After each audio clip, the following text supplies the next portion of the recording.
One thing whenever I think about older games that I can no longer convey to the people that I interact with most of the time is that normalization of the standards that people play now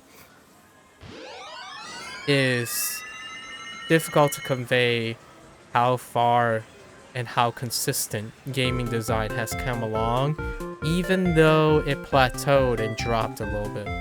So like as games get more and more complex, the tolerance for how much more complex the games are doesn't meet with an equally as understanding of how appreciation for how complex those games are, and how back in the day the gaming before it became what the gold standards it is today, they were really just jank too. And that's one of the major characteristics that define if you're an older gamer or a younger gamer. But more like actually, and when I mean old and young, I typically don't mean biological age a lot of times. Clipping? Sometimes lucky? Oh, okay. Alright, never mind. I'm talking about experience old and experience knowledge.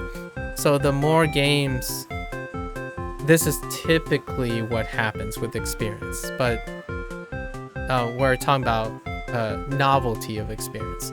So a person who played games longer or older in experience will have a higher chance of interpreting game design and stuff from a kinda almost like a less of an emotional way, because all the experiences counteract each other. However, nowadays, since choice is such a great thing, it's less so now if you're thinking about it biologically or like a time frame age. Older games, like an older gamer who's literally also older, is more likely to have played many different games than a younger gamer biologically who is also old in experience. So what I'm saying is the time periods of game design and economics and business have changed dramatically.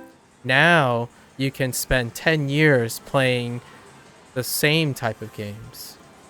Back in the day, you can't possibly spend 10 years playing the same kind of game, because you would be waiting 10 years to ever see that same game roll around again. What by that, because it's difficult to know what was in demand. With that said though, it's not the number of games. So not to be confused with the number of games. So for example, the release period for Sonic the Hedgehog 1, 2, and 3 is probably a smaller time than one FromSoft game now, right? But the amount of time you're playing Sonic 1, 2, and 3 will be far shorter than the amount of time you'd be playing that 7-year production of a game. However, while that is happening, there aren't any other people that make the Sonic games. There's just one. Meanwhile, when FromSoft knocks it out of the park with a 7-year developed game, there will be 20 others that will try to mirror and produce that similar game. So, ironically, or counterintuitively, some might say, well, games were produced faster. The same games are iterated quicker back then, but the amount of time you're exposed to it is actually substantially less. The driving force is how much bigger the industry is now, to the point where for every one genre of game that kind of existed back then, there are 30, 40 genres that are bigger than that one genre that used to exist. Like, say, Sonic platformers. Platformers in general constituted a genre of game. You would be hard pressed to keep on playing platformers for 10 years straight without having to wait or encounter a different genre that is only just exclusive of itself. Nowadays, you can just experience 10 years of the same thing. Like, legitimately barely moving out of the box. You can legitimately play Osu for 10 years. I know I pick on Osu quite a bit, but nowadays, games are made to last. Back in the day, games are not made to last. Games are exploration of imagination. Games are small pockets of creation. Nowadays, the interpretation is that games are people's livelihoods. But kids do not grow up understanding that it's a representation of people's legacy. Expecting your audience as kids who didn't even live long enough to see 2 games developed by a group of people yet is difficult.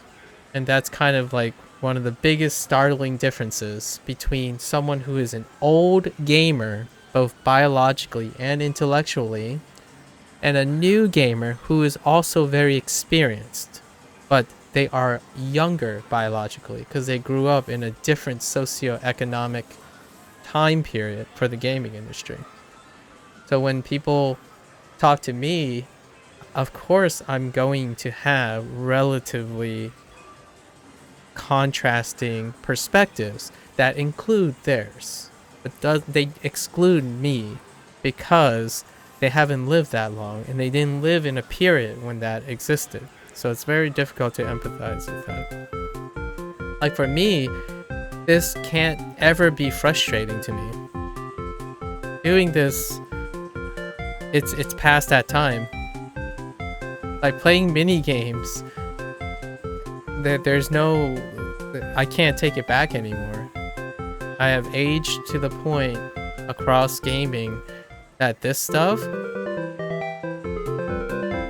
it's not unfair, it's not frustrating, it's not weird, it's not janky, it's a mini game. Although I can describe it in a way that can help others understand, especially those who are the majority, because it might sound rare, but it's still true. Older people, like biologically older people, do not play video games. Still, like, as much as you want to believe, oh, there's that cool daddy or mommy or family gaming thing, it just doesn't exist that much, like statistically. So, and you can't. It's nearly impossible to sample that, being someone who can't be that. So like a younger gamer biologically can't be or become an older gamer. It's an experience that is exclusive. And it kind of sucks in a way sometimes. Like if you wanted to, if say like a kid wanted to connect with their father, right? It's not fair, it's one way, but it's about the father connecting with the kid, not the other way around. You can't unlearn and take back experiences. You can, though, create new experiences to adapt to new changes. So often, that's kind of the perspective I take when it comes to understanding games. Wait, your mom played Zuma? I mean, yeah, wow. Zuma is actually relatively recent. You are a little youngin. My mother still plays match 3 games. She does it out of catharsis, so she finds it very comforting. And you can constantly hear the sound, like the match 3 sounds over and over again. I know Zuma is not like wholeheartedly in match 3, but Zuma's pedigree came from PopCap games, or back in the day when match 3 was going, like the Bejeweled games, the little app games, right? Then it spiraled, eventually becoming Zuma and the others. Luxar, yeah. Oh yeah, my mother plays Luxar now. Yeah, she does Luxar. It's very cathartic. And it's what I call the normalization thing that I was describing the other day. When you normalize these habits and you associate certain normalization, you can use them to like bring yourself back to a routine. And obviously you could end up becoming addicted to it or not, but generally speaking, my mother does it while she's juggling something else. It's just to normalize her attention.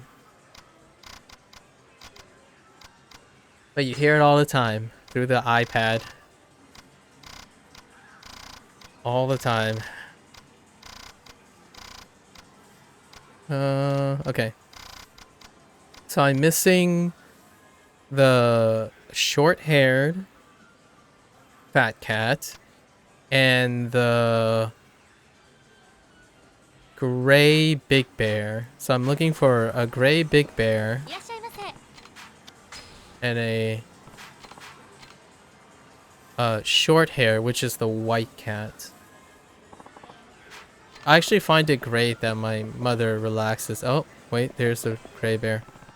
Relaxes to something that is like easily accessible, consistent, and low resource requirement. It's I would encourage most people growing up, or even older people, having something that continues to provide without diminishing too much. Positive energy, right? The thing that I was talking about the other day. Positive energy. It's extremely accessible. It can be available, you know, as in it can be available anywhere. It costs, it's sustainable because it costs very little, right? I don't know why I said little like that. I said it like British person did. And it is minorly impacting health, but all of these deal with sustainability. So I'm just breaking up sustainability basically. No diminished return is the is dealing with sustainability, cost, return on investment, right? Like proper return on investment and accessibility. Those are all sustainable stuff.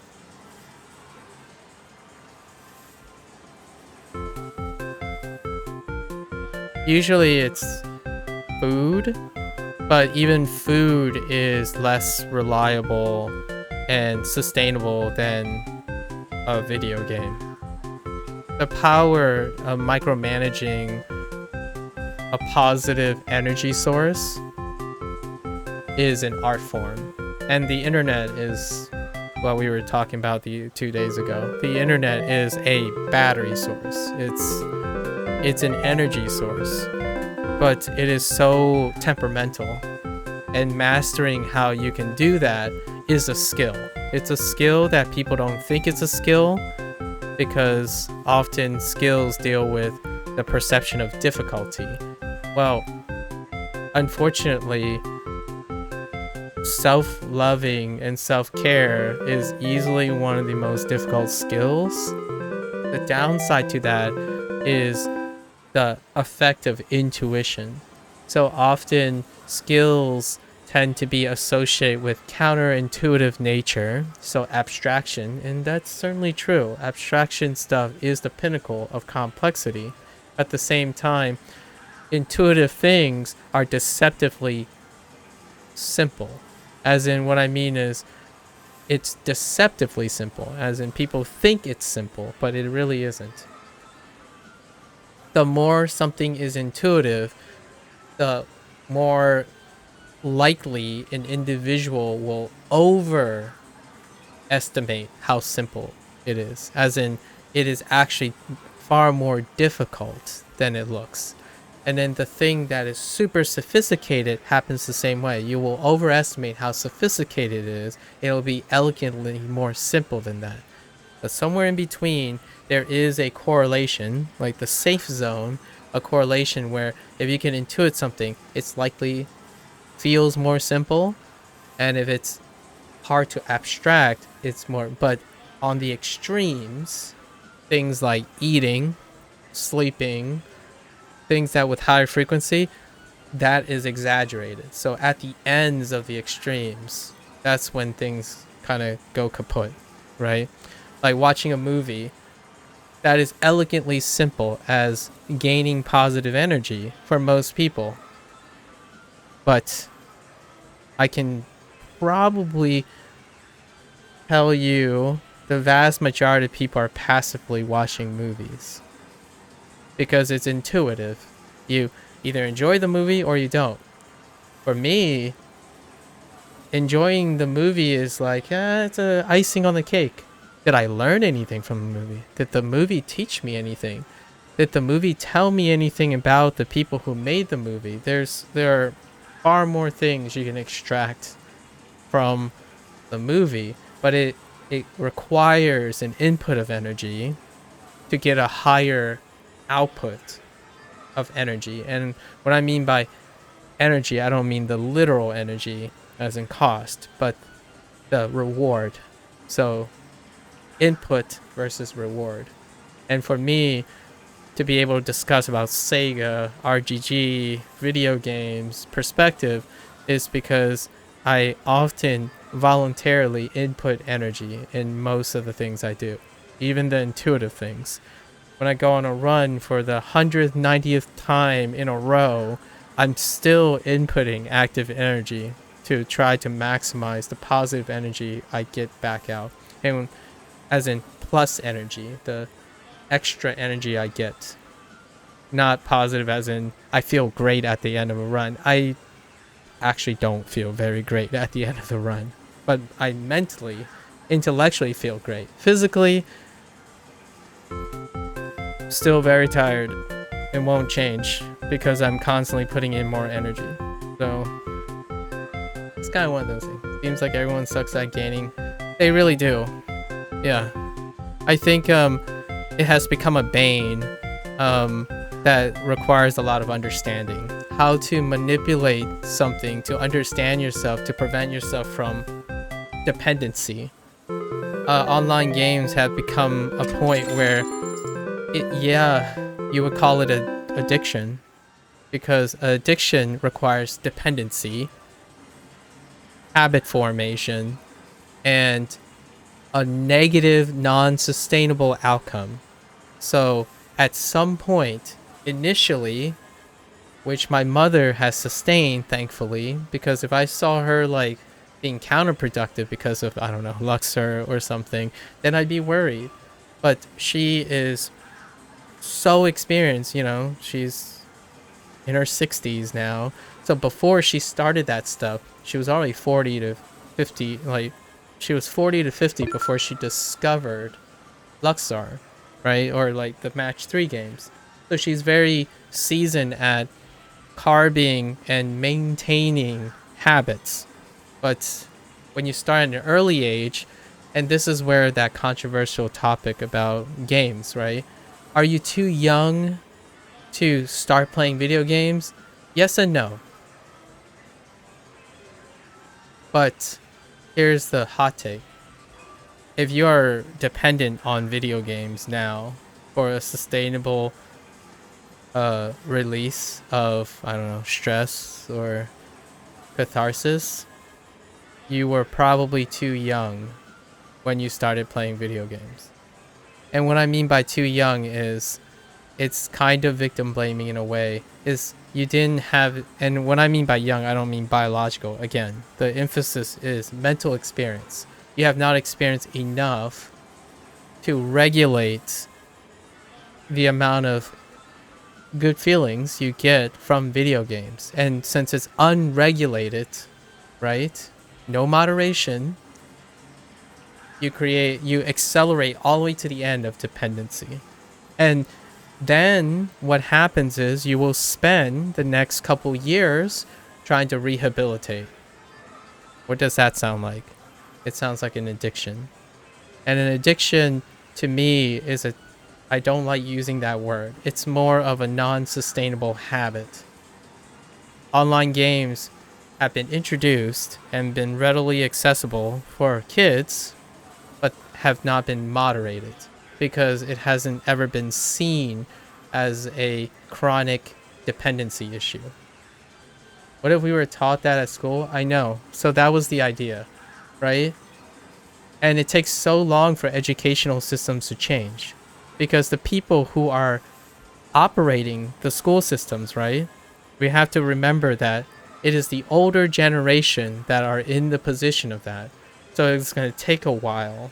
It's going to take for the conversation I'm having now, I will feel that in another 10 years, the generation that's growing up in this, recovering from this, will become the people that are in my position to talk about, hey, you know what? I started gaming when I was 13 too. Take it slowly. Know when you might be depending too much on it. So we're substituting addictions for other addictions, which in the long run, I'm going to tell you, in the long run, in my generation, it is still far sustainable than smoking and drinking. You see what I mean? So we're substituting for lesser evil, but at the same time, it's still it's a band-aid. It's not an understanding of how humans regulate good things, how to regulate good things. And if you have too much of a good thing, we all know the whole stereotypical deep cut, which is moderation in all things. Unfortunately, video games, it's a little late for most of the people who the older generation has capitalized on for profitability and etc. It's not a bad or good thing, it's just how pragmatism works. It's the human condition, right? I'm not saying it's right or wrong. You can have your own feelings about that. For me, I know that it's a substitution. So now, what data do I have on this? Just cursorily, I would say the reason why, one of the bigger reasons, here's a fun association that you can try to prove or disprove on your own, but the coincidence, I'm going to call it a coincidence, between the decline in the developed world, so in countries that have access to the internet and the video game, right? Among teens, there's a great decline in alcohol abuse and smoking. Now you could argue there's the whole anti thing is but at the same time it's coincidence with the rise in gaming addiction cases. And what I mean by gaming addiction, I mean habitual gaming use. So there's less time to be smoking and drinking, there's more time to be gaming. So it's a natural substitute, and we can learn, an older generation and your generation growing up in this can learn a bit from understanding why smoking became a thing and drinking became a thing, or drinking coffee and stuff, to video games. The idea is, did you have time to do either or? Well, the standard thing to occupy people's time back in the day is to smoke and drink and eat. But now we have video games as a great as an alternative. With all these observations, it's talking about what's actually happening, but it's not talking about analyzing what is the cause or what's happening here. And generally speaking, I would say it's a substitution of stress relief. So how do you convey that to a kid who have only developed one way of stress relief starting at the age of 10? What are you going to tell them? Try to establish a new habit Well, you've only established one habit, and that habit is not sustainable. So when you reach your teens, when it becomes really, really less sustainable because you have all the other things you need to do, you have to learn. And I don't have to tell you, when you establish habits, it's harder to recondition and establish new habits than not having any habits at all. So as a kid back then, by coincidence, when I was a kid, there wasn't as manufactured sources of stress relief. So in the end, by the time I graduated at 18, I probably failed trying to get a stress reliever, but I at least sampled 40 different ways, minimally, how to relieve stress. And they all like work meh. They all sometimes are available, sometimes not. They sometimes cost a lot. But for you guys, just go online and play video games. It's accessible. It's practically free. You know what I mean? Like, free to the kids' perspective. It's everyone's doing it. That kind of thing. Like, all the perceptions of manufacturing this idea that this is your only stress reliever. When I was a kid, when I was in college, we went on a walk. We go on walks. I literally went on a walk with my friends, and that's it. That would clear up the whole day. That's an alternative. But we grew up in a generation that had a lot of trial and error. Like, just nowadays, when I think about seeing kids and maybe even raising a kid, the only thing I can think of is, what am I going to do to compete with how efficient online gaming is for people's dopamine, like for kids' dopamine? Like, how am I going to compete with a smartphone? How do I change the objects we have so to incorporate natural stimuli? Well, there are some solutions. You make video games educational. You make video games tell you other things about things. The downside to this is it's not a great marketing strategy. Like, if FromSoft is going to make a great game, they're going to continue making that great game. No fault to their own. That's how they sustain their, business and whatnot. But to the kid, if you keep playing Souls games, then you're going to keep becoming more and more reliant on Souls games.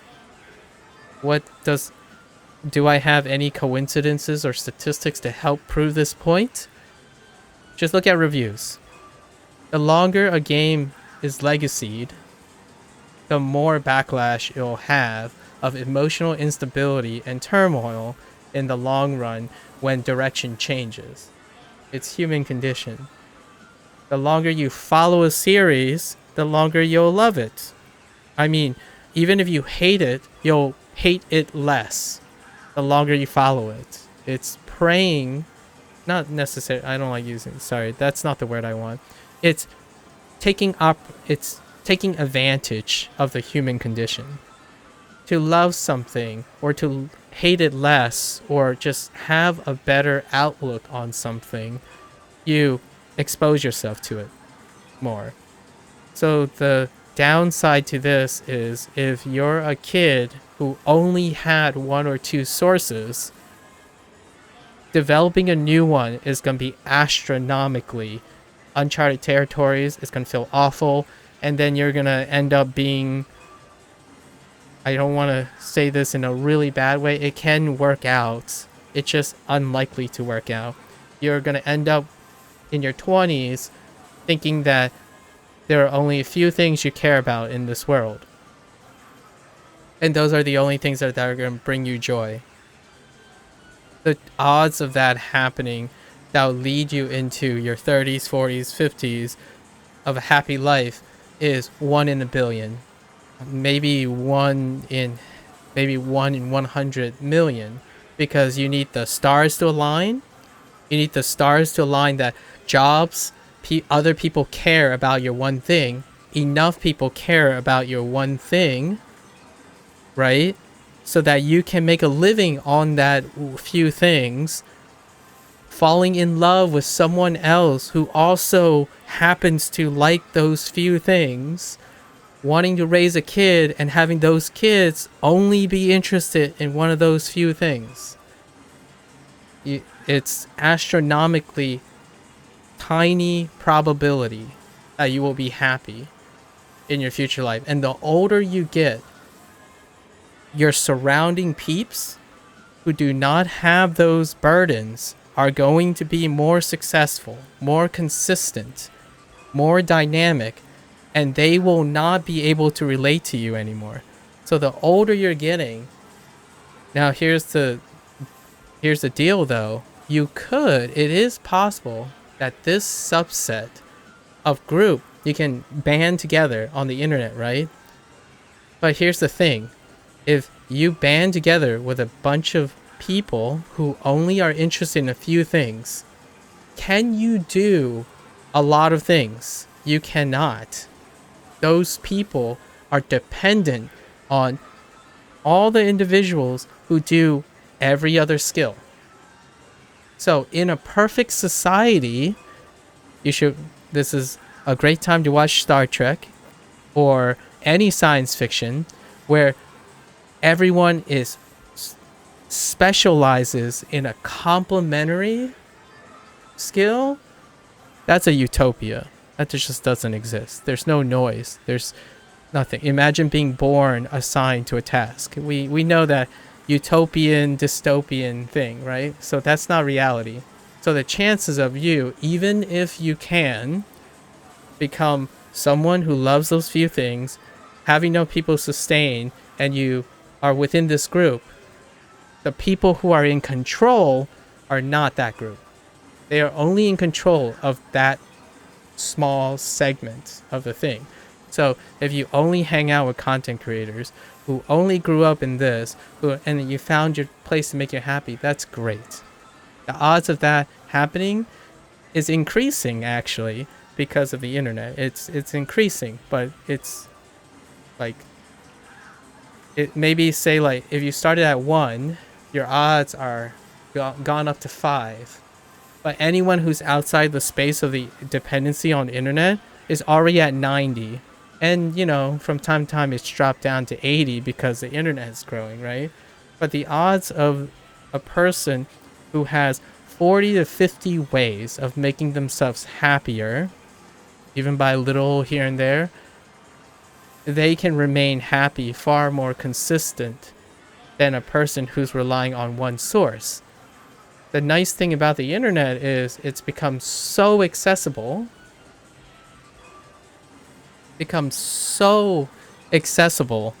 That it becomes a habit. It's a habit in its own right.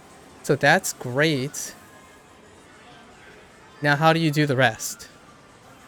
What happens when you do get old? What happens when biology takes over, right? What happens when you're no longer... So this all is coming... this is what happens when an addiction happens, which is, again, a non-sustainable habit. When you have a non-sustainable habit, you lose sight of everything else, and you don't actively develop those skills anymore. Like, you do not actively develop walking. Like, it sounds scary, but this is so readily accessible and so specialized in accessibility that a great proportion of people who have developed a non-sustainable habit to gaming have trouble walking, even getting up. Like, so there's a healthy gaming, and then there's dependency gaming, and I am not dependent on this, which is the biggest difference.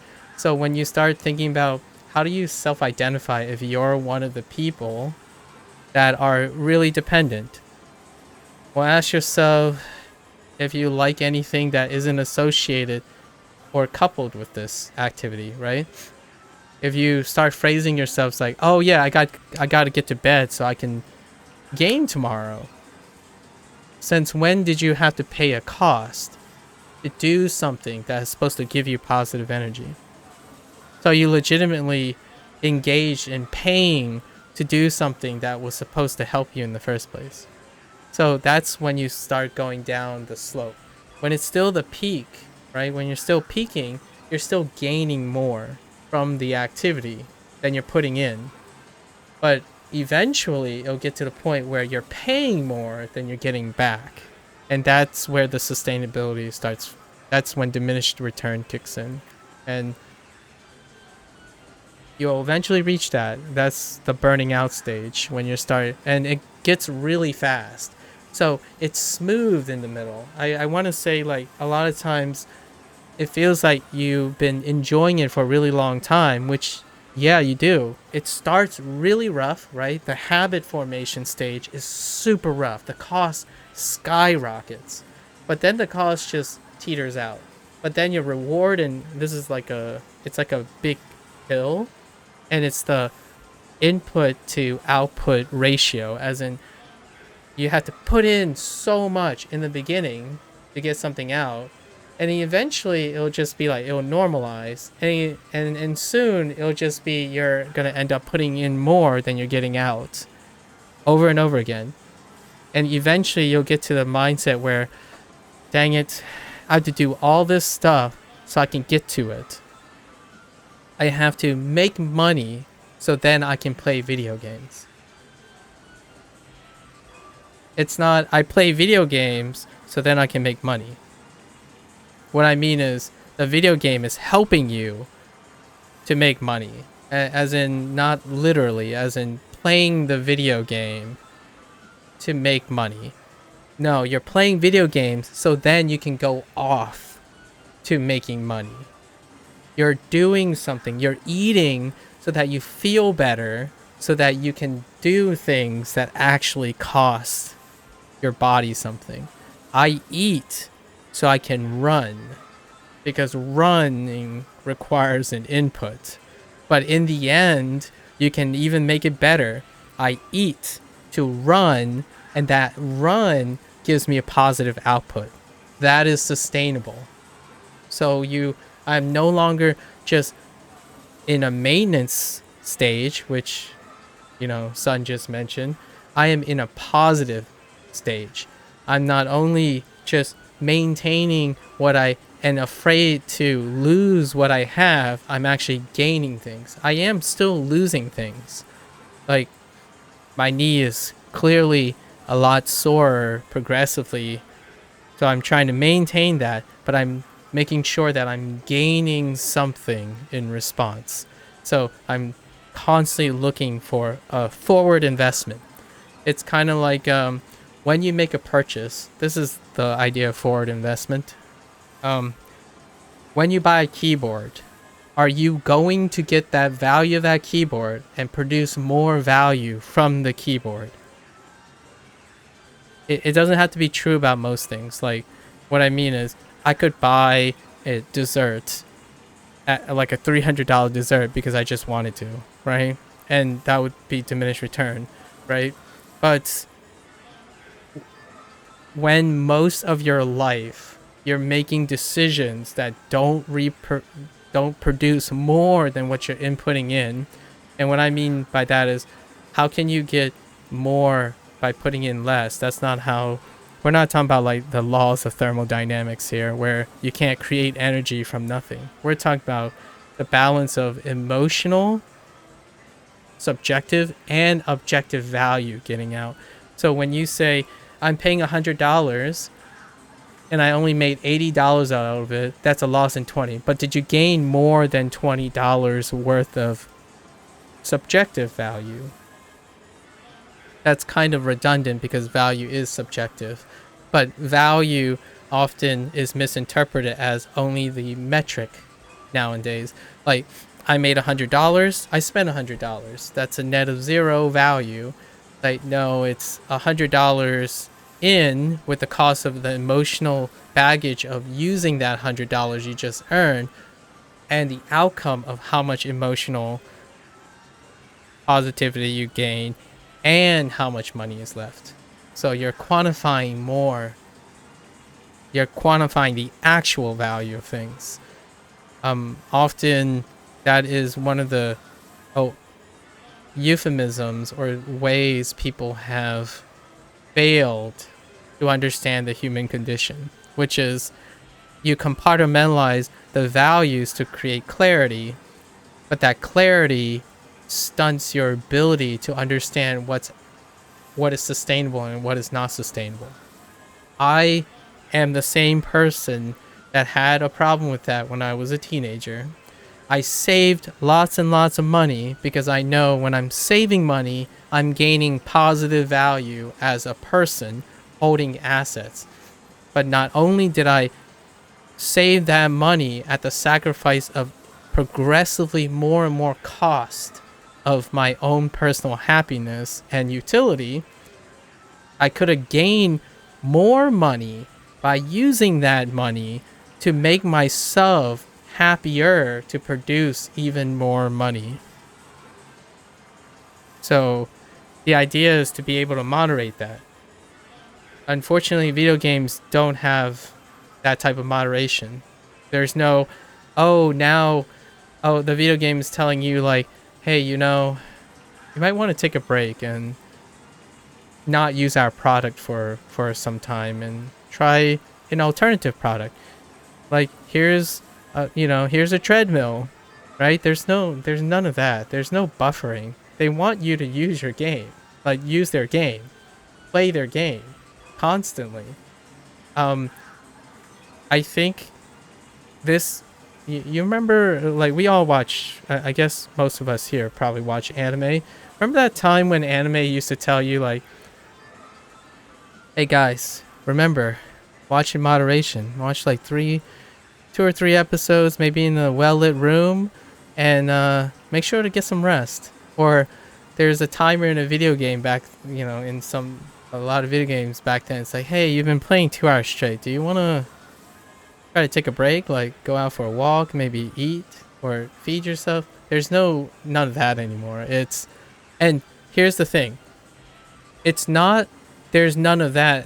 This is 2 people problem or like 2-party problem. You might be thinking, oh, they don't do that anymore because they don't care about the well-being of their video games. But let's think about this. If their customers are getting unhealthy lifestyles that lead to non-sustainability, is that good or bad for business? Actually, one of the biggest, I would argue, why those things don't happen anymore is because their consumer base don't respond to that anymore. So it's twofold. The stopping and the incentivizing of those things being effective is no longer around because they weren't effective either anymore. Like when someone says, hey, time's up, it's been 1 hour, you should try and do something else, skip, turn off notifications, like choice matters, right? That's what's happening in the online space. When you're young, you have given autonomy to what you want to see. When I was growing up, you don't get to choose what you want to see. You get to see the ugly too and all the other stuff. So does removing that choice make early childhood worse? It actually kind of does. But the thing is, it's saving you as an adult, right? Like you either go through it then, or now we're learning the consequences of having a tailored experience for kids and how that turns out to those kids. Well, it might sound like, well, duh, this was going to happen, but no, it might be unpredictable. But what it did happen is it confirms the suspicions. When you have a whole generation of people given the choice of everything they can do, they choose the things that we understand about human condition. Gluttony, excessive dopamine seek, like just all those things, like vices, all the things that As adults, you would talk about like, oh, don't forget, you don't want to do this all the time. Don't get addicted to this. All that stuff is just exacerbated because it's part of humans. Like, it's part of being human. You want more of those things. And without balance, it's hard to appreciate that. Believe it or not, I couldn't really be online much so I actually went on walks with someone I know a lot. Then after I could, a chain of events kind of rewired me for some reason. But yeah, and it takes. So here's the thing, right? Those chain of events, that's unique to your situation, and it's not like there are a bunch of people who are here that you see all the time that are unique to those situations. You come to this channel, right? You come to talk to me about something you want to talk about. It's not you come here because you have to come here and I have to tell you something whether you like it or not. That's not the situation anymore. That's what school was. That's what constitutes as education. And I have slowly redefined what it means to me what education is. And education is not educating someone about the thing they're looking to be educated in. Education now is defined as exposing that person to something they do not know about yet. Because if you want to be educated and think you're educated, it's like, yes, it's easy mode, it's nice, you can do it on the internet. It's access, it feeds you, but discoverability is just non-existent. And when I mean discoverability, I don't mean like content creation and stuff. I'm talking about being exposed to events you can't possibly construct right now. Like, if you are on the internet and you're happy, would you ever look for what ifs or preventive care or anything? Well, that's not exciting. You can't relate to something that hasn't happened. And then when it happens, the question is it too late? Oftentimes, I want to say it's never too late. I would love to keep saying that. But the human condition can make you so deep that it is possible to go so deep down a rabbit hole that you can't recover anymore. Like, to the point where there's no substitution for being young again. Like, biologically young again. Or being old, being old of heart. Or there are things that biology doesn't wait for. And one of the things is becoming 20-year-old scared of doing new things.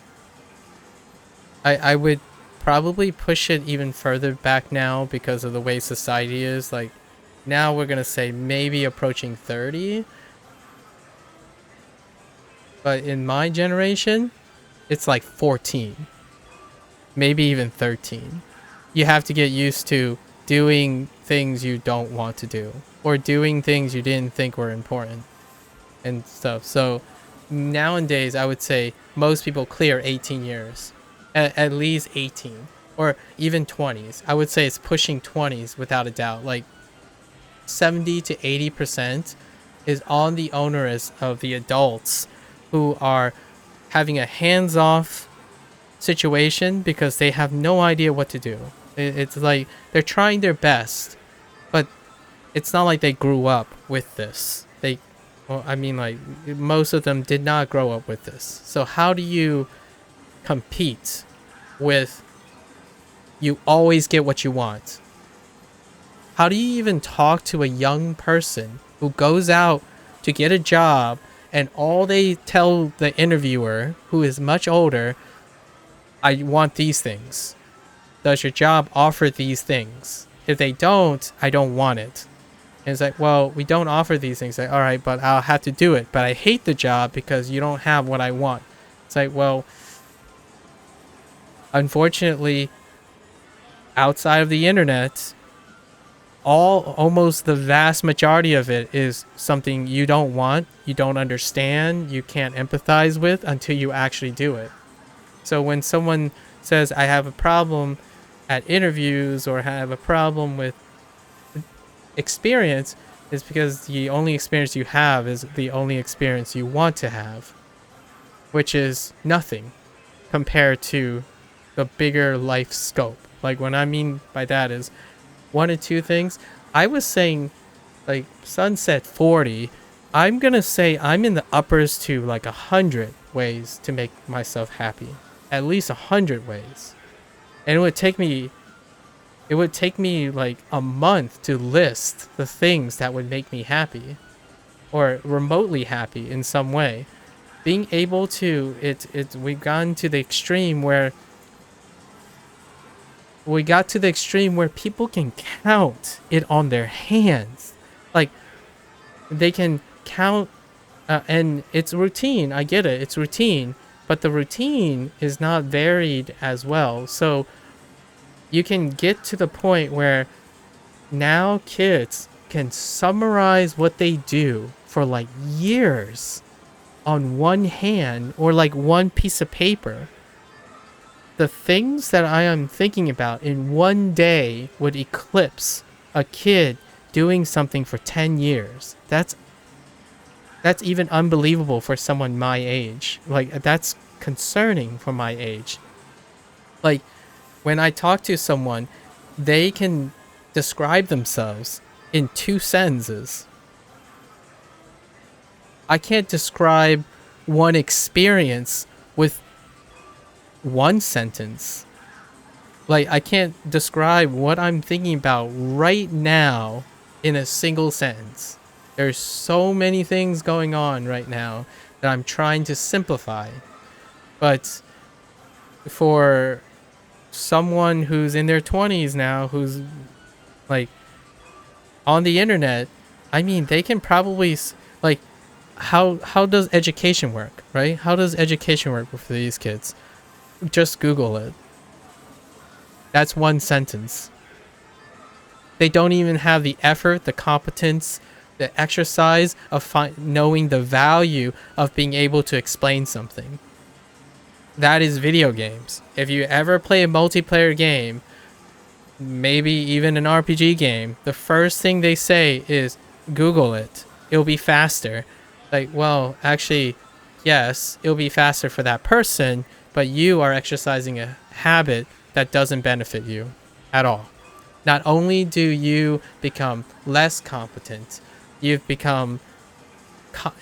made excuses for yourself now. You not only can no longer explain to a person, you refuse. You basically used pragmatism as a way to argue for your own practice on how to educate someone. And the word educate is still not great here because it's someone asking for a specific information and they're talking to someone who has that specific information. If that person can't even give information on something they are really good at, that is a person you ignore and never rely on as a working person or any other person in a professional field. Because they're not professionals, right? Like, you don't hire someone who takes the shortcut and never practice the thing they think they are good at. In fact, the likelihood, I would say maybe 60-70%, those people are underperforming. That's more than they think. So whenever I see someone who go out of their way, almost annoyingly, to the person asking the question, that is a winner. That person is always practicing what they're doing. So the next time when someone asks you, hey, I don't know, I've gone through this troubleshooting and I've done all this, and then that guy just goes off and just spend 2 to 3 hours talking, that's a guy you trust. That's a person you trust. Because what they do is they've spent an unnecessary, to you even, maybe even an annoyingly amount of resources to demonstrate that they care about you, or they have and from them, when they practice that, they will continue to reform and be better at it. If there's anything that video games can teach a person, is that you actually have to do it too. You not only need to know it, you also need to do it in order to get better at it, right? And it requires maintenance too. You get rusty when you think you're done doing the thing. So experts, this is why I like to distinguish between experts and professionals, because professionals can become experts, but they can become experts so long that they're no longer professionals. What's an example of this? Oh, this is basic stuff. Just go and like, or someone asks you, can you explain to me the, you know, the premise of your moderation as a positive mindset moving forward? And I would say something like, I've been saying this for 50 years now. You can just go grab my book and just buy it and read it for yourself. That's when an expert stopped being a professional. They stop practicing what made them an expert in the first place. So they get worse and worse. Like that type of comment, no one people don't, like professionals don't respect you for making a comment like that. It comes off as not caring, unrehearsed, detached. So practice, right? And I feel that's what successful, in my opinion, sustainable, successful content creators have mastered. They have mastered the ability to always feel or consistently feel like they can keep doing the same thing, but use it as a way to maintain their skill, right? It's foundational work. Like when a vlogger that I love and surely always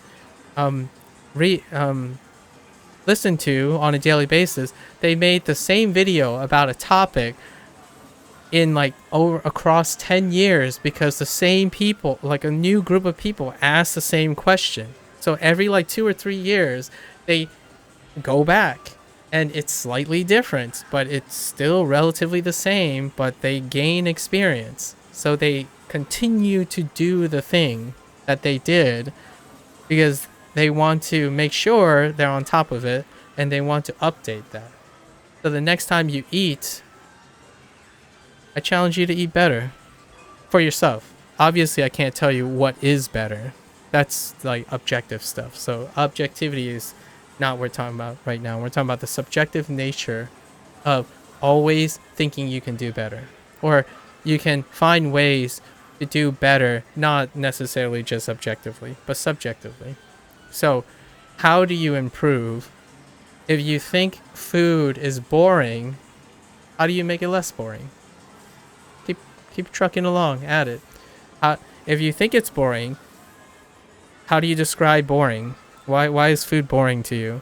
And then the next time, describe it better. Describe how boring it is better. And I can naturally tell you, in my opinion, that you will probably end up intuiting more when you're actively participating in that, and to the point where you might intuit a solution to it. So you keep rehearsing why food is boring to you, right? Over time it will become pretty clear what is boring about eating food, and with that clarity comes intuition. You'll naturally even probably do it automatically and find ways to be less boring. So it doesn't have to be focusing on the problem, focusing on the solution, or focusing on it. It's about expending and then learning something in the process. But with all that said, you would need the energy to expend to do that in the first place. So unfortunately, I don't want to sound like you're set up for failure in the beginning, but the internet created this hole where I can't believe I'm saying this, and I didn't think in my lifetime this would be a thing, where there's too much choice. There's just too much choice. Your entire life, 95% of kids' life is something they choose to do. And that's a little too much. If I had to rate the choices I had when I was a kid, I would say 20% of the time feels like I'm doing what I want to do. 20% that I think I know I want to do. So like playing video games might constitute 20% of that, I think. Or just staying home is like 20% of the time. 80 other percent is just everything else. And I would say I would go 60-40. I would say 60-40 is pretty alright. Like if 60% of the time you're always engaged in something you want to engage in, I think that's, I don't know what the ratio is. Like it's all guess and check at this point. And obviously it varies between person, right? For myself, right now for me, I'm past that, right? But if I was a kid and I'm identifying myself, I'm doing the same thing a kid would do. I'm doing the same thing son would do. I spend 80 to 90% of my time doing what I want to do. The thing is, though, this is after spending the first 2/3 of my life, spending most of the time, 90% of the time, doing something I don't want to do, or I don't know if I want to do, or something that I have to do. That's the biggest divider. That's the difference. I know when I have to drop this and do something else. I understand when I have to learn to love something, learn to find how I can make this sustainable, learn to make running a habit. So when I want to drop the running habit, I'll just drop it. It's easy. It's often the least form of resistance. But if I need to replace something, like I need to get something done, I get it done. And that sounds so reductive, so I want to expand on it just a little bit more. Like for example, I'm playing UFO Catcher, right? I have to get this done in order to do something I want, which is to complete Yakuza 3's Steam achievements, right? Like that's my goal. I want to complete that. But my focus is not it's not when I get there. It's how I'm going to get there. How am I going to do that? Well, I do this. It's like, well, wow, in most cases, this would feel very annoying, but how do I make this a meaningful life experience? There are so many things that make it, that it takes away from all the annoyance, all the grind. It just evaporates. But the thing is, can you do that? How well can you do that? I think that's a great thing to keep in mind, to see how flexible you are. Can you find meaning? Can you find value in anything? Like, if you say you can find meaning and find to like something in mostly everything you do, like say 90% of the time in your day, then you nailed it. But it comes with variety too. So if you're doing the one thing every day, that's not a lot. It still can constitute a large portion, like 90% of the thing. But we're talking about multiple tasks, right? As much as possible. So if you're given 100 tasks, how many of the 100 tasks can you extract positive energy in the end? Like extract positive, net positive things. I'm gonna say, if I had to be bold, most people under the age of 20 who is now habitually online will see themselves as doing 2 or 3 things that whole time. And what I mean by see themselves do 2 or 3 things is social media. That's one thing to them. In their mind, social media is one thing. In their mind, gaming is one thing. And you're going to have this really specific example of what gaming is to you. If someone asks me, what is gaming to me? It's going to take a month to explain. Like, I kid you not, it's gonna take a month of essay writing. Like, I would write a book on what gaming is to me. That's the difference, in my opinion. That's what you're extracting from yourself. So when you're playing a game, ask yourself, what is that to you? I can earnestly say the vast majority of people under the age of 20 who grew up in the internet probably write one paragraph, maybe one paragraph, or get stuck and find out that they don't have much to write about. Easily. I'm going to say easily, 100-page novel on what UFO catcher means to me. Just UFO catcher. What this gotcha thing means to me. I probably start with the history of how crane games are done, then how crane games are made, how they were manufactured, popularized around the world. There's this one B-roll right here for this digression is a lifetime of experiences. Like, so much information is gathered by this one thing, and all of it's interesting. And I'm choosing not to overwhelm myself. As opposed to the contrast, a 20-year-old-ish, grown up on the internet, would say, it's a crane game, it's a mini game, and that's it. The interest would stop there, just nothing else. Like, it would just stop. Like, there's no intrigue or any other tangible interest in it. I just can't begin to describe how overwhelming it is to actually understand something compared to enjoying something.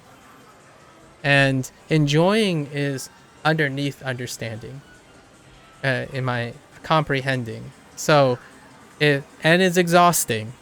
So without trying to beat a thing over, trying to beat a dead horse right now, understanding has an exponentially increased cost compared to enjoying something. So when you enjoy something, you are already a person. If you constantly focus on enjoying something, intuiting something, you are a person who has a really, really small, tiny amount of resources to use each day to appreciate something.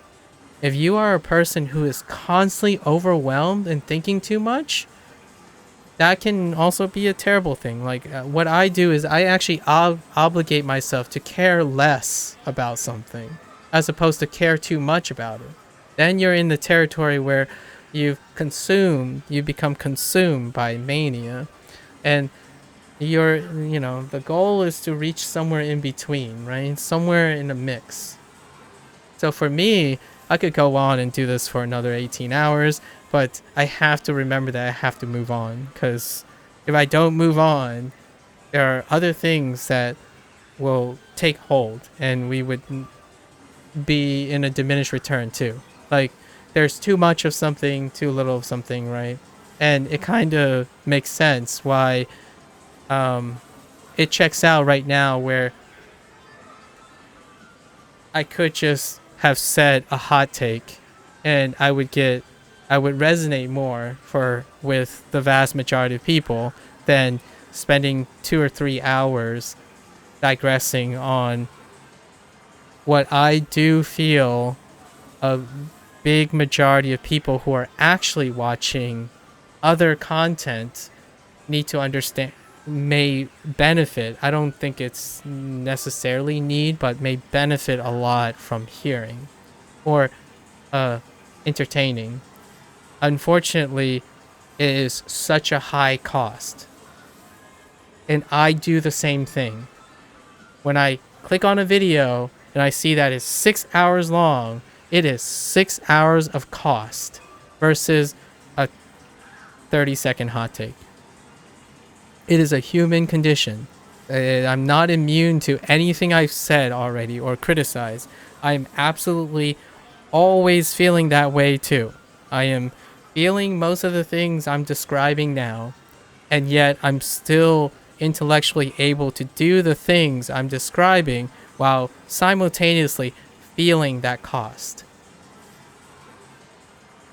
I told myself, like, I really love this one person who reviews games. We talked about him a couple times already with my friend, who spent 7 hours reminiscing about their emotional experience of playing a video game, right?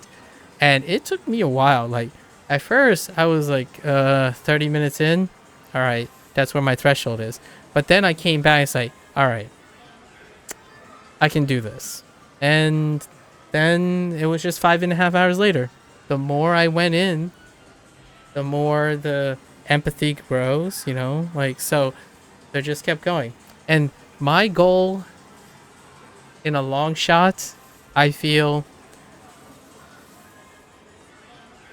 I like to believe that one day sustainability for content creation isn't necessarily based on the number of impressions you get, but how long the impressions are.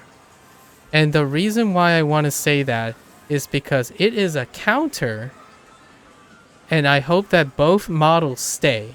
Basically, there's a model where you can spend time getting rapid impressions, and then a time when you get extended impressions.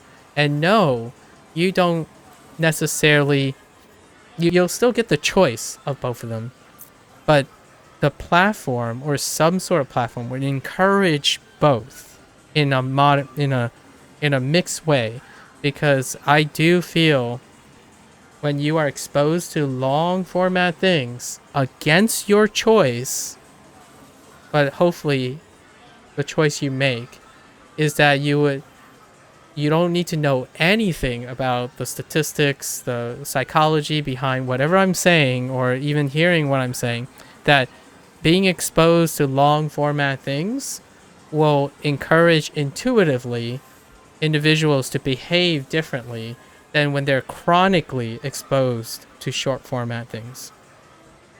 So it's kind of one of those things, ignorance is bliss, but the people who are in the power, in the know, would use their influence and their abilities to better balance and make their consumers overall sustainably happy.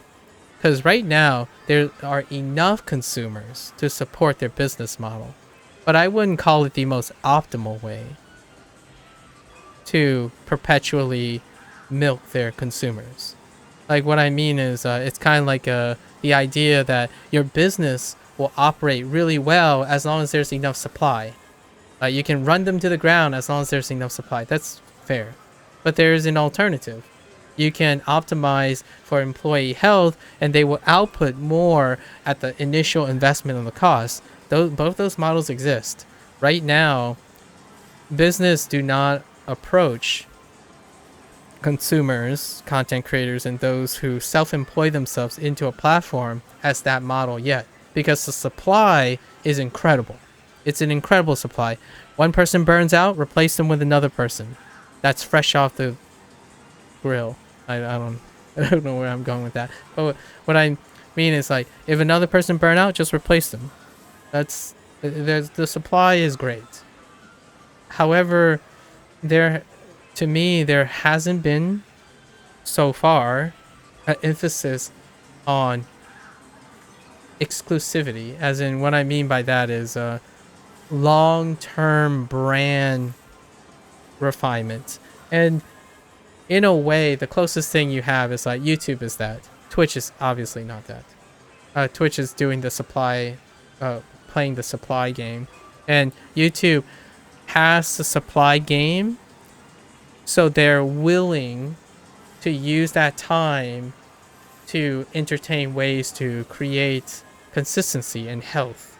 So moderations, court orders, what have you, all the social pressures that are combined against YouTube is either letting them intuitively doing that or forcibly causing them to raise awareness in that. So in the end, the problem could end up resolving itself. I don't know. You don't have to be like a big brain or something. You can also hope that luck helps you, which is everyone has a similar problem, so eventually someone comes up with a decent enough solution and then refine on that. And all this talking, like, would would I require myself to feel like I'm making something meaningful by making it digestible to millions of people? I don't have to, technically. It's a diffusion of responsibility. It's an excuse for myself that I know that there are other people looking at the problem, right? Looking at how to make it more sustainable. At the same time, it's kind of fun to think maybe if I were a little bit more proactive, I could get in on the action, on moderating and regulating this stuff. Like, easily could just apply to, or attempt to apply to, like, a professional position, which involves making policies revolving around, I don't know, social media dependency addictions, like things like that. Like, make comments about it or negotiate and collaborate with platformers. But I imagine now there are officials that are in that position that are addressing these situations. How do you moderate this stuff? And moderation is so weird because here's a really deep cut and a great hot take on the perspective of the younger generation, the younger internet generation. Moderation used to be a word that doesn't say what it does. Like, it doesn't say if it's good or bad. But in this day and generation, when you use the word moderate, it is almost statistically undeniably negative. And moderation isn't a word that even suggests if it has an outcome. It just is assumed as negative. What does that coincide with? Choice. If you tell someone to moderate something when their whole life is focused on choice, anything moderated is less than full choice. So it will be interpreted as negative. But moderation is the GOAT. It goes by other names. Not too much, not too little. Adaptability. Restraint. Discipline. It goes by a lot of names. But it all comes down to moderation. But I would challenge anyone to think their first thing they thought about is being not able to do something they want. Is the first thing they probably think about. It's like, well, guess what? Not being able to do certain things might be the best thing that's ever happened to you. You won't ever know. Not doing something is actually just as productive as doing something. Because not doing something is an action. Now it is. Back in the day, it wasn't. Back in the day when choice was not like the biggest thing, right? Accessibility and stuff is not a thing. Doing nothing might be actually lower than that.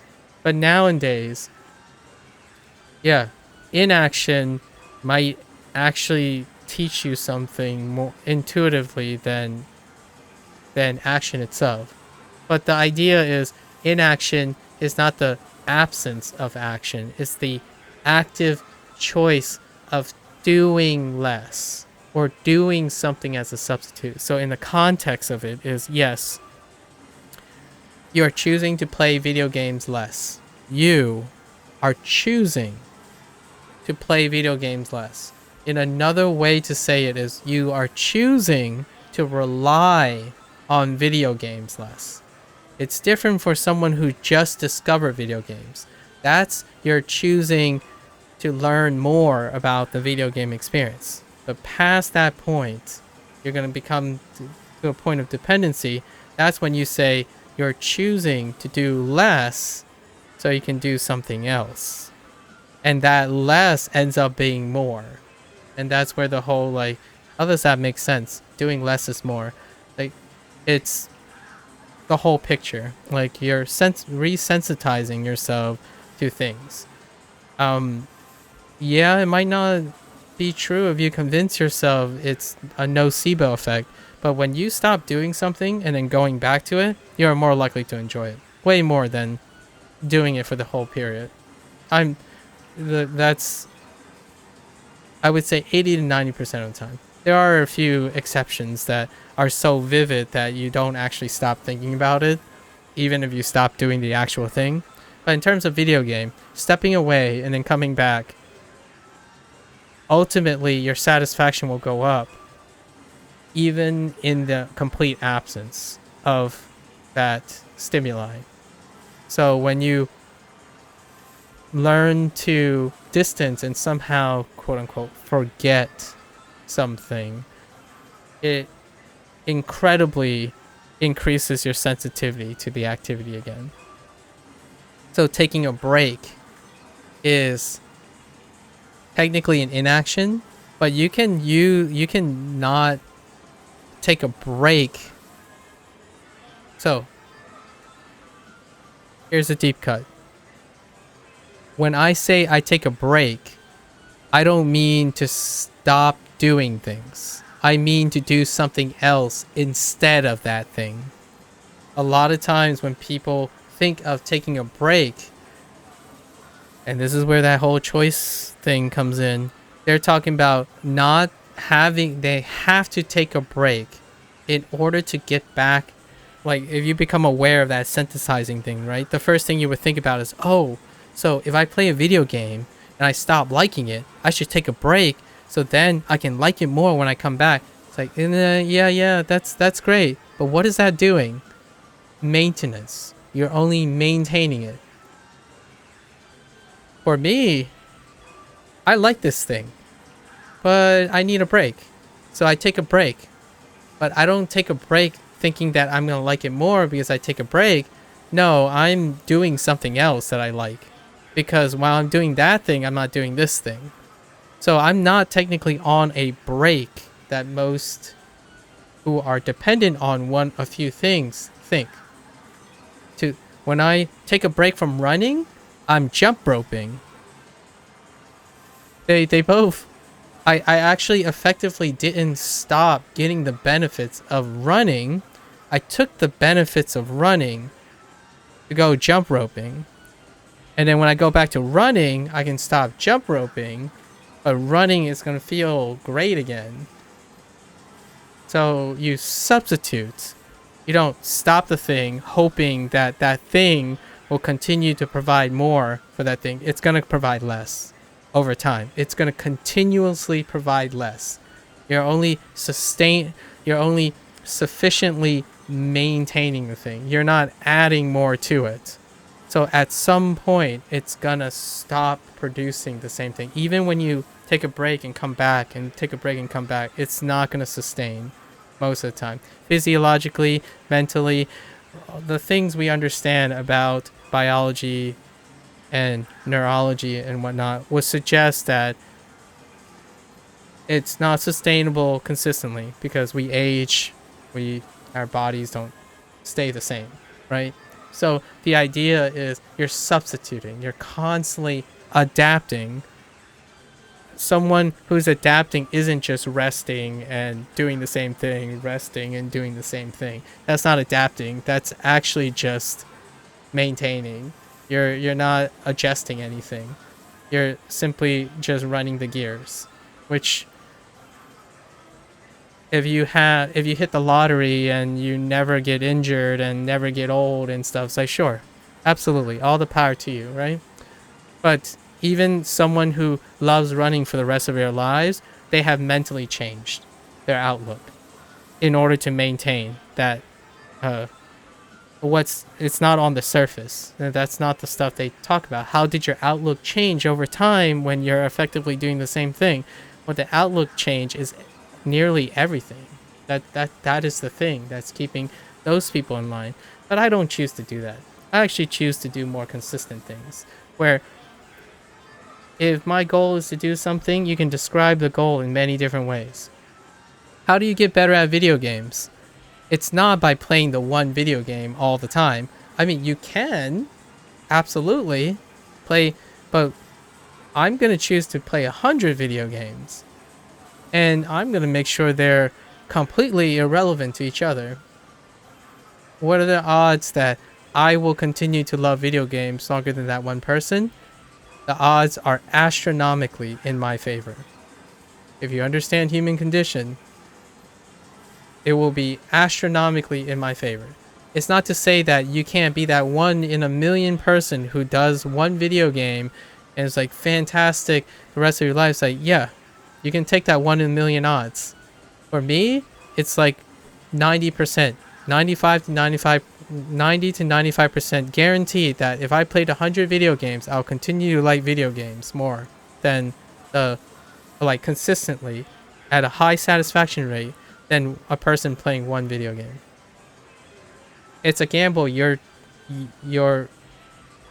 have to ask yourself if you want to choose to take, is the idea, right? To do the one thing, to do the one job, the one career, it can line up. It can definitely line up. The most successful people are multifaceted. And what I mean by the most successful people, the arbitrary gold standard that we're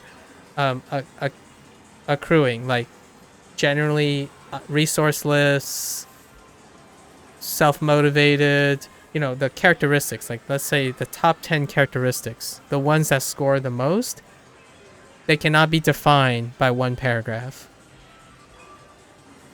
Your goal is to stop defining it. Like one of the goals that I like to encourage people is, if someone asks you how you're doing, you're hoping to say, this is, in the interest of time, I'll tell you how I'm doing in a paragraph, but it would take months to explain what I mean.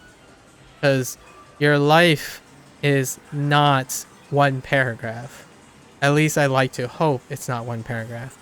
And the goal of what I do most of the time, to make maybe people feel better, or the goal of what a professional therapist, in my opinion, as not a professional, is that their job is to tell all these things to that person so that they can raise awareness to the point where they are sustainably doing that themselves.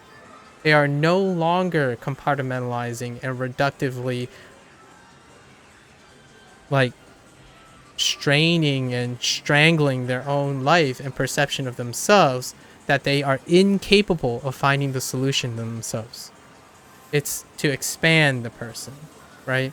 So my goal most of the time is, and when you feel compelled, like it feels greater, it feels less like worrisome, you become less anxious, and then over time you become more adaptable. In the end of the day, in my opinion, as someone who wants to help people understand about themselves, is to just tell them what you see about themselves. It's not new, it's not remarkable, it's not revolutionary, it's not consistent either, because every person, when you see that person, your goal is to describe as much in detail as possible to that person, because they are compromised. They are compromised to the point they cannot see more about themselves than someone else. That's generally the state that when you see an expert, right? When you see a professional, is when you stop being able to see more than someone else.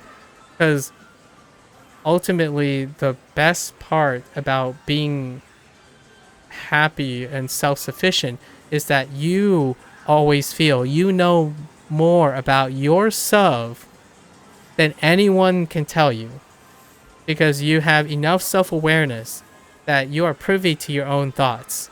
But if you ever feel like, say, if you listen to a stranger online who's streaming and ranting, playing UFO catcher on Yakuza 3 and running his game time up artificially, and whatever he says, suddenly you hear yourself say, man, that's exactly like me. How did I not notice that? It's like, that's me all the time. Like, I didn't think of it that way before. That's kind of the flags that I want to raise, because that's the aha moment. When someone outside yourself is somehow telling you more about yourself then you could have thought yourself, you're very limited. It's not to say you can't be happy at the same time. Your self-awareness is limited. It's limited to the point where someone can tell you more about yourself than yourself. And that's the profession, in my opinion. That's how I would say, if I were to describe someone who's an expert at, or a professional at caretaking for another person, is their goal is to somehow get another person to be interested in themselves in a way that is constantly benefiting themselves. And one of the biggest ways of benefiting themselves is their constant, relentless urge to constantly experience new things. I know I keep saying constantly, but that's the idea. You need the consistency to keep on being interested in yourself. When you're constantly practicing something you know you're good at and doing that, that's maintenance. It's routine. You stop caring about discovering about yourself. And the moment the stuff that you already discovered fails, there's no more safety net. So you stop trying to challenge yourself. And I know how that sounds, but there's a different form of challenge. And personally, for me, most people don't interact with that type of challenge anymore. And that's the challenge of losing control and not having a choice. That is the biggest challenge ever for anyone who always chooses their challenge, right? Because it's unpracticed. But for me, either or is fine. Like, actually, I might actually find it even more challenging to do the things that I think I'm good at than doing something that I'm not good at. It's actually far more relaxing, fun to get angry and sad and confused and disappointed. It's effortless to me, right? Because I don't have to like think about it or anything. But whenever I have to do something that I think I'm good at, it costs a lot of energy, a lot of thinking. There's overthinking, there's depression, like what if I don't do good enough because I know what's good and what's not good. I just know too much about the thing. So if you're not in my situation, then yeah, that's what I'm talking about. I'm talking about to the people who stop caring about themselves so much that they decided that they're one-dimensional person. They just don't want to love new things, don't want to discover new things, don't want to even give it, because it costs so much energy for them to invest in themselves. In the other way around. For me, I'm going to say it's like 60-40. I really, maybe even 30. Like, and that's what makes, that's why I always say I'm a terrible content creator, because I really don't like being good at things. Like, it takes so much effort. And I tell Sun this a lot, like, just watching him do that thing, it takes so much effort for so little payout. Like, and what I mean by payout, I mean not in the sense of content creation, right? Like, that is great. If you're in that wheelhouse, it's great for content creation. But is it good for your mental health? If you're a specific type of person, maybe, yes. Are you that rare specific type of person? I have no idea. It's hard to tell. I'm not that rare type of person. So, like, to make content, I don't even know how I would go about it. If I were to change this into a career, I wouldn't know how to do it, like, right now. Because it's so anti-status quo that I had a brilliant idea today. I wasn't going to stream today and try to buy a few things. I had a brilliant idea to try to execute on something. But maybe later. Maybe later. I was really excited. But excitement fades when, you know, you start thinking about all the stuff. So I'm going to go into that mode where I'm going to do all my research and then I'm going to be all concerned again, right? It's going to cost so much energy to know if this is a sound plan, what's good, what's not, has anyone done this before? Yeah, it's just so much effort. And it's so ironic because when I have a conversation with someone, they would tell me experiencing new things cost them so much emotional baggage. I'm like thinking, how does it cost so much when you have no idea what's gonna happen when you do it? Compared to doing something and you know exactly how much it will cost to do it. I would say emotionally, it'll probably cost about the same. But objectively, literal objectively, no matter what, 90% of the time, the new thing is going to give you more payout. Like, objectively, in any way. Because it is an experience that you don't have. That's it. Like, you're comparing the experience gained from doing something you don't have and something you do have. Objectively, it's always going to be the new experience. Like, not always. Let's just say 80 to 90% of the time. It's going to be the new experience. But emotionally, it just evens out most of the time. Like, it will cost a lot, but it also costs just as much doing the thing you're really good at. So that sucks because on the one hand, you get an output that you know. On the other hand, you have no idea what's going to happen. You're either going to hate it a lot, maybe like it even more than you think, feel indifference, feel like you wasted your time. There's just no predictability. So that anxiety costs just as much as all the time you just spent doing that. It's just the perspective is different. You're not, in my opinion, those people who think one is greater, much greater than the other, is not weighing all the circumstances, not weighing as enough perspective, like enough bigger picture. Because think about it this way, and Sun's probably gonna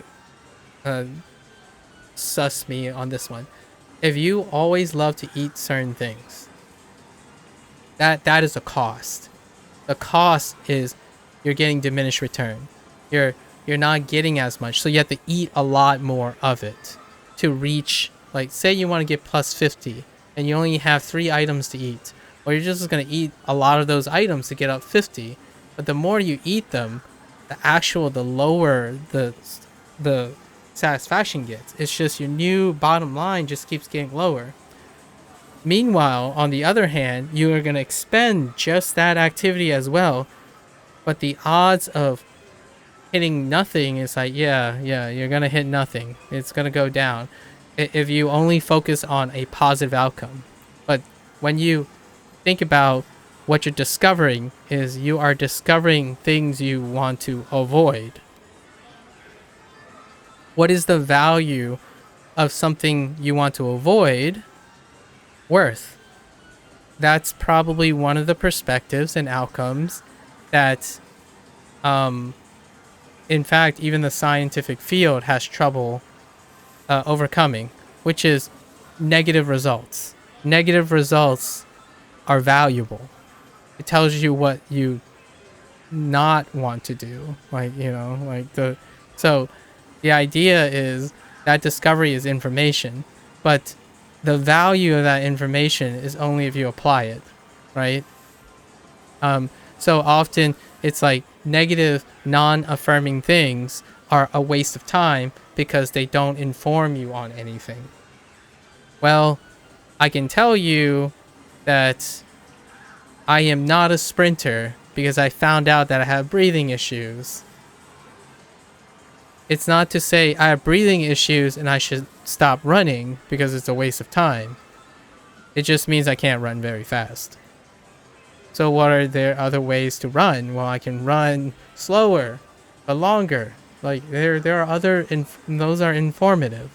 So when you continue to think about it, like either it's going to be a waste of time or it's going to be great, predicating on one condition,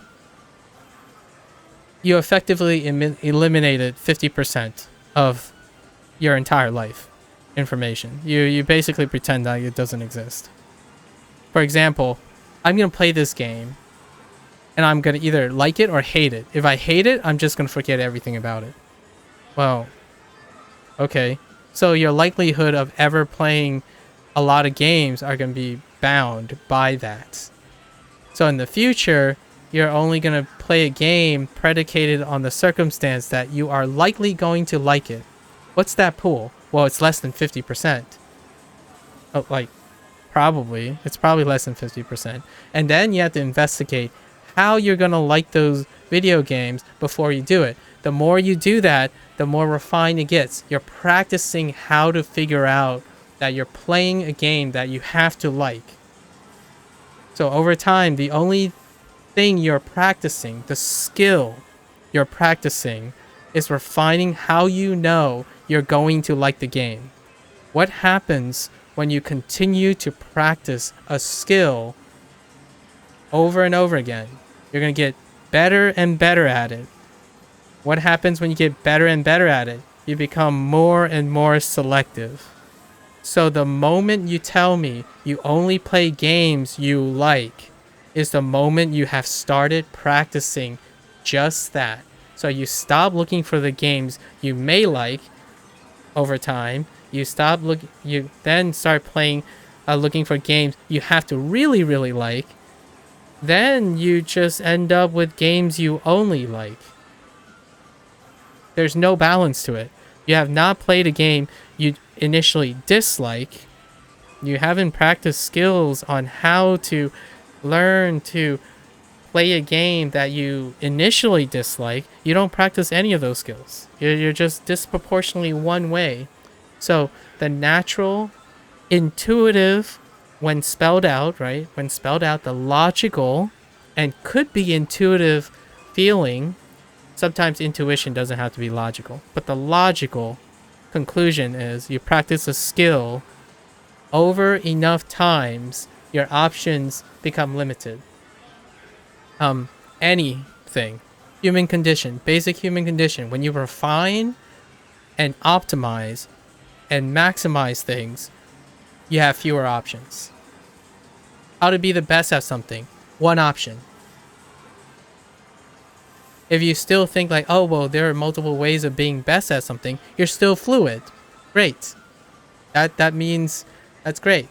But if you continue to optimize, even patterns that you continue to do, you reform, you refine, and you have to tell yourself, it's not surprising I'm in this situation. That's my take on it. I have to, and I'm not saying you can do it. I'm saying someone's job, and in my opinion, someone who cares about you, have to convince you in a relatively reasonable way that you have to notice that the things you're practicing is putting yourself in that situation. And that's when I stopped doing that. When I was a kid, especially when reviews were out, you know, like the aggregate scores and all that stuff, holy heck, I started finding like difficulty finding something I'm willing to invest. In fact, I'm still doing it now. Like I just earlier I just talked to Worm about the game Long Dark. I own that game. I have that game for a really long time and I wanted to play it. And I picked that game based on like metrics and stuff. You get into this habit, like you buy products based on metrics and stuff, and it's great because at some point those metrics used to be a blanketed statement. They used to be a combination of people who dislike it or maybe know they dislike it and try to like it. Like it used to be like that, but now it's not the case. It's no longer the case. These aggregate scores get review bombed, they're content influenced, all that stuff, and it's a great representation of what I mean by practicing something so well that you no longer have a normalization. It's no longer random sampling. Reviews are not random sample anymore. They're highly unreliable. They're continuously clustering because it's the example of what the internet does. It gives you conditional self-selection. You only review this game because you're already interested in the game. And when interested in the game, it doesn't even mean positive, negative. When you review bombs are because they're interested in bombing the game. So their interest is already biased and self-selected to review bombing a game. And then the next group will be self-interested in reversing the review bomb. That is still not random sampling, even if it balances out. You can have an average score of 5 in 2 different situations. One is random sampling, and one is entirely bimodal. Bimodal distribution, as in lots of people who hate it and lots of people who like it, can still come out to the same score. And bimodal distributions happen all the time. It's actually even phasic in this game. That's what in this industry. Steam, to delineate that, Steam has given you graphs over time, like where did the review bomb happen, what the volume is. But in the end, one score, the score that people see all the time, is not reliable anymore because most of the stuff is self-selected. Why do reviewers write and give scores? They're employed to do so. So they're self-selected.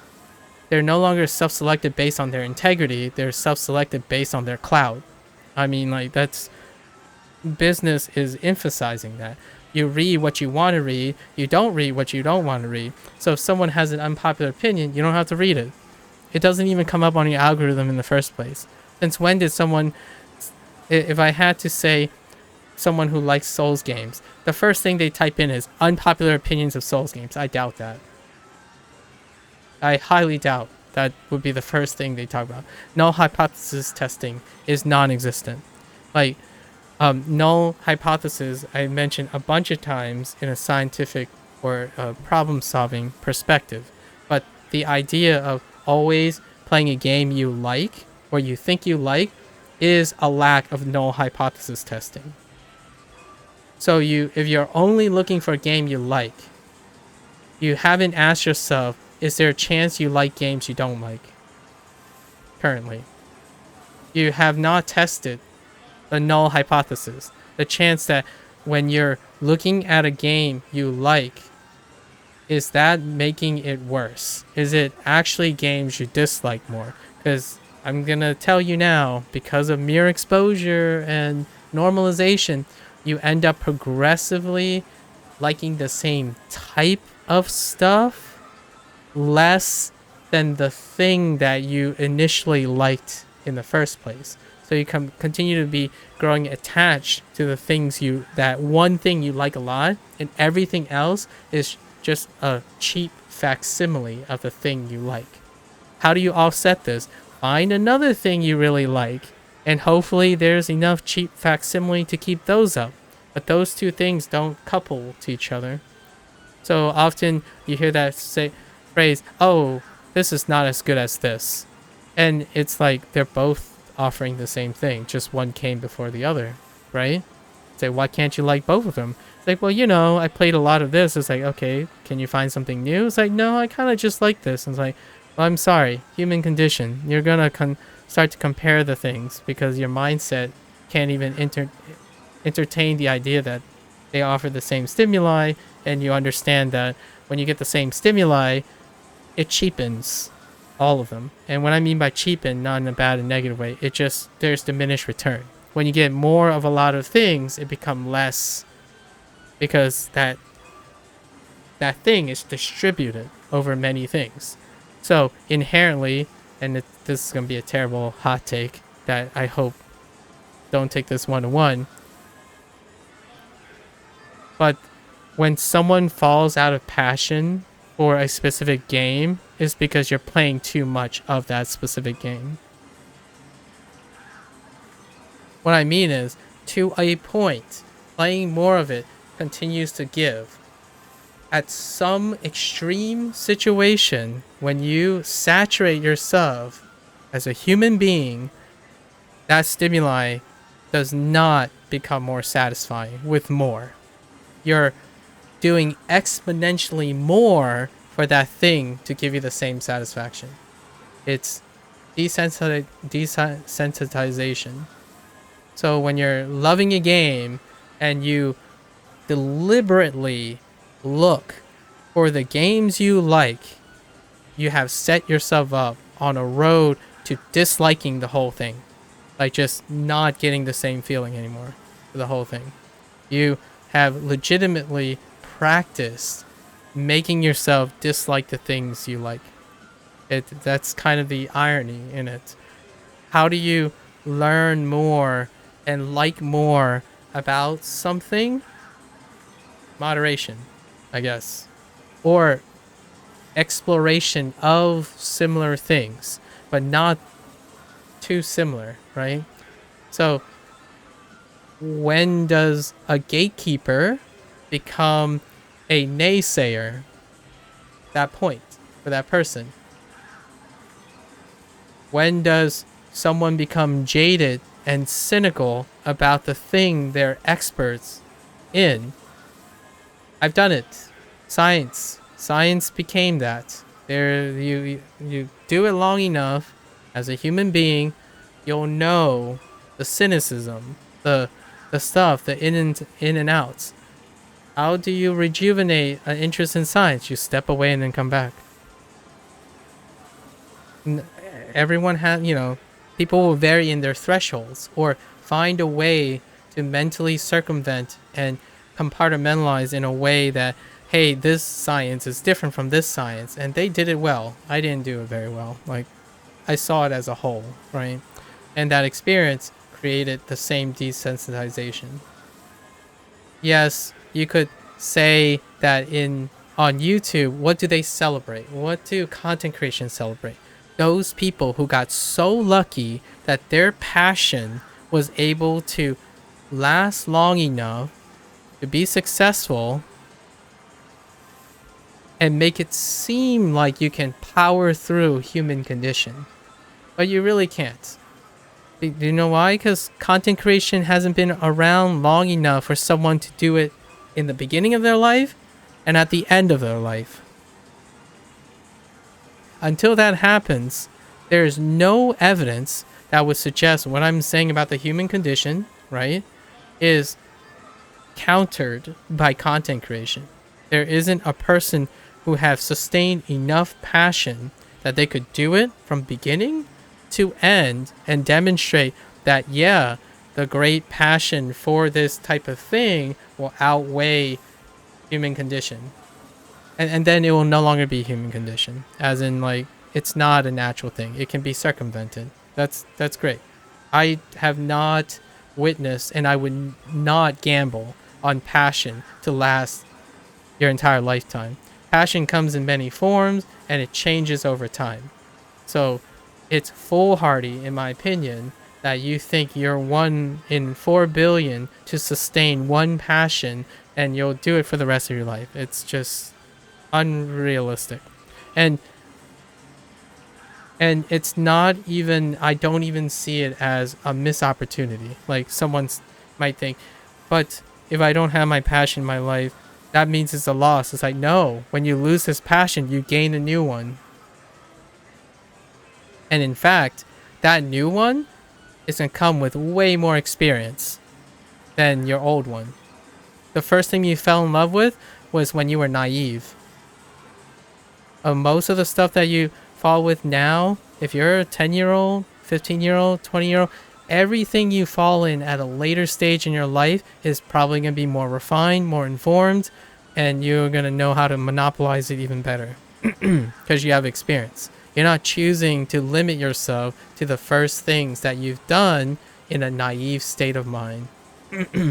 So the older you get, the longer you retain your discovery, your interest in yourself, the more exponentially happier you become, in my opinion. To the point where that's why old people at some point says, whatever. I've got my life filled of happiness and it's good to go. We're good to go. Obviously, not everyone reaches that state, but you get a lot of closure. You get to the point where whatever happens, it's great. Staring at the tree is euphoric. Waking up, seeing the sunrise is euphoric. All the simpler things have become so monumental. Like, everything that seems trivial to someone who's hyper-focused on fulfilling all their criteria became criteria less and less conditionals as you become older. And hopefully that's the state of it, right? But now we have to bring it up to the standard code. What I've discovered, no worries, Worm. What I've discovered now is, I mean, like, what to bring it up to modern standards, right? What I have discussed now was more like an old school stuff, old school pattern. Now kids start even smaller.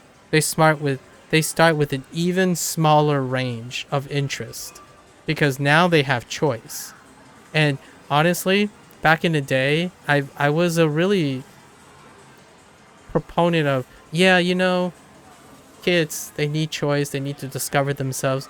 And then I started asking myself, when is it too early? Or like, is there a way that this too much of this could be a foreseeable, like, non-balanced thing? And I'm starting to see it now. And I actually think the internet indirectly answered a question that I was curious my life. What if my life had too much choice? Like, because I wasn't born rich, right? I wasn't born resourceless. So I always wanted to ask myself, if I was born resourceless, as in I had no boundaries, my parents were incredibly influent, would I become those people that I criticize? Right? Those people who list around, not really, like, just doing like non-guided things and then constantly dopamine excess and constantly reaching for more dopamine. The internet has answered that. Indirectly, the internet has answered that without the burden, with less of a burden on something that deals with legacy, as in your parents' wealth, right? So did it happen? It did. Basically, you have a whole generation of kids who start even less. They have less adaptability, less tolerance, less ability to discover stuff, less ability to help themselves feel happy. So few things about themselves. They have so few skills, like really, really few skills. What are the gains? Like, what are the trade-offs for these things? They are incredibly good at something, but a very few things. And the internet does that because the internet is emphasizing that. It is answering that question. What happens when you give kids choice? They are incredibly good at the things they choose to do. Makes sense. It checks out. But what is this narrative with the really rich kids before the internet? Well, eventually they're done, or they reach some sort of cap or desensitization to, I hate that word, I should use a different word, desensitization of all the stuff they want to do, and they lose all purpose. Anxiety, disparity, lack of purpose, what to do when that thing is gone. That's rich syndrome. But nowadays, internet is affordable. It's accessible by everyone. It's trying to cater to everyone. So now you have a microcosm that removes more of that wealth thing, and you see the same pattern. So for me, when I grew up, I could not do a lot of things. It just didn't. Like, but I'm curious what would happen, and now I'm doing it. So as a 30-plus-year-old, I'm doing the same pattern that all the kids are doing now, but I'm 30 plus. So now it's already gone. Like, my innocence and youth is already gone. So I've already experienced that stuff. So I can talk about these things with the two perspectives in mind. But I am almost poetically going to say that if I was born in this day and age, I would be in the same position, playing video games, streaming, getting super good at one or a few things, and trying to make a career out of it, without a doubt. But I can't say that now because I was, 20 plus years before the internet, right? Before this became a thing. So I'm no longer burdened by that, or I'm no longer having the anxiety of that. There's no anxiety attached to what if this doesn't work out. I just get a job. I love my job. Like, I loved it so much. I actually loved it more than video games itself. It's why I burned out. Like, as a kid, I didn't have the internet, so I became passionate and very good at something else. And that something else led to the same pattern of behavior that someone else who's very good at something who grows up with the internet. When you have a choice, when I went to college, I had a choice. And I chose something that I was good at, and I burn out. I burn out like crazy. I wasn't taught to moderate or anything like that either, because I found the thing that I like. I thought I'm really good at it, and I did it, and I burned out. So I was no different. Now I'm just an older person saying what happened, only not in the context of the internet, and it's nothing new. Like, in my opinion, what I'm saying, and all the people who spend millions of dollars or making millions of dollars on self-help books and whatnot, it's a different context for the human condition. Honestly, reading a dystopian novel exploring the human condition, or reading a love romance novel analyzing human condition, will largely, for an intellectually active person, would give you the same realizations, both intuitively and intellectually, than a self-help book on philosophy. And like, it's just one is more directed, so you can choose your poison to trust. And I'm telling you that human condition has not changed with technology. This has taken place of everything else. Online gaming is the surrogate. You're drinking coffee every day in the morning, or smoking every evening to relax. Obviously, objectively, there are more sustainability in online gaming than smoking, for example, right? So that's objectivity, though. That's the metric stuff. But what keeps someone from doing a lot of those things is no longer not quite as strong as smoking. Like, there isn't a biological component technically, like a substance, a foreign substance, are keeping the person from doing, but gaming itself is doing something just as powerful, but not with a controlled substance. And that's humans becoming more and more efficient at doing their thing. Companies are getting more and more efficient at doing that thing. Gamers are getting better and better at doing that themselves. And the irony here is, when do you draw the line where the person being really good at something is the reason they're depressed? And I have yet to ask myself how you navigate that. Because I myself have failed. I failed, and that's why I'm not doing the same thing anymore, right?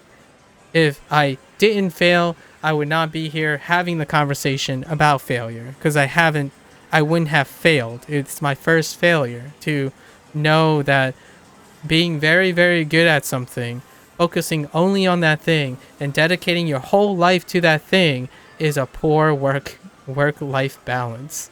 And because of that poor work-life balance, I am maybe possibly one of the minority of people who can relate to the internet generation about their aspirations. Because no, you will not be defined by the thing you first fall in love with. It's not going to happen. Like, unless you win the lottery, then please tell me about it. Write a book about it. Write a book about, in your 30s or 40s, how the one thing you fell in love with is still with you 30 to 40 years later.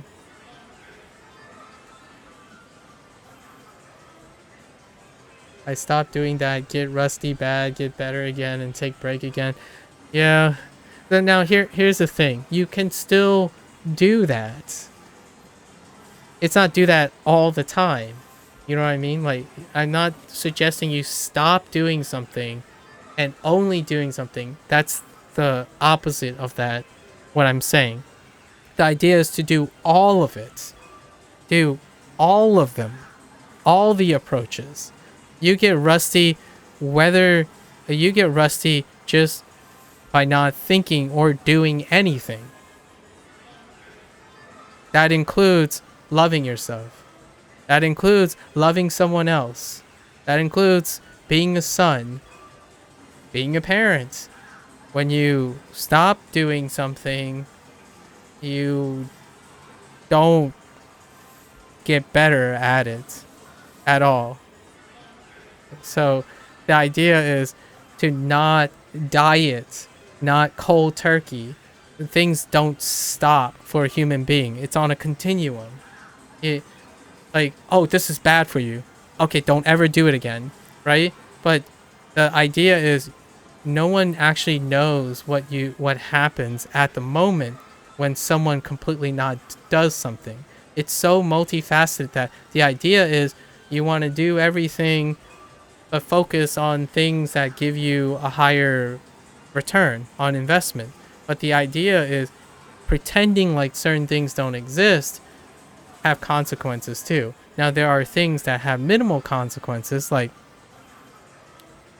if you never smoke in your life, that's a fair trade-off. There's decades of research that would suggest, yeah, you can do without smoking, right? Like, that's fair. Am I going to agree with you that there's no place for smoking? No. I'm not going to say that at all, because it's actually not true at all. Smoking is a depressant. It's also a strong addiction. You can actually use that to your advantage. If smoking is going to offset another addiction that is even worse than that, that's a precedence for smoking. And even so, smoking has a way to be moderated so much more frequently than something else, like, I don't know, suicide, right? If the difference is between allowing this person to smoke than taking their own life, then so that's kind of what I'm saying, where you want to take in all the information, weigh your stuff, but when you refine something, you're limiting your options, basically. So every time you're looking for the best way to do something, optimizing something, the idea is from time to time, it has to be balanced with getting messy, right? And that noise continues to change someone.